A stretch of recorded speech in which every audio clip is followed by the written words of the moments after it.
drejtori i burgut të Rogozhinës, Bilal Hasa, është liruar këtë të premte, një ditë pasi u vetë dorëzua pranë autoriteteve policore.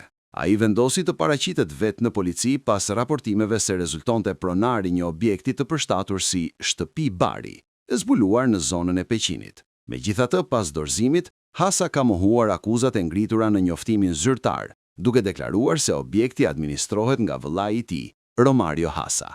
Sipas deklarimeve të tij, prej muajsh nuk kishte frekuentuar ambientin dhe nuk kishte dijeni për aktivitetin që mund të zhvillohej aty.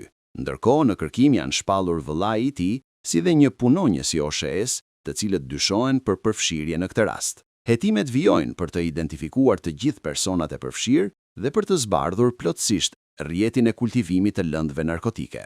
Një ditë më parë, policia sekuestroi rreth 4.000 bim kanabisi në 2 magazina në fshatin Kurtaj, njësia administrative Gjocaj, në Peqin.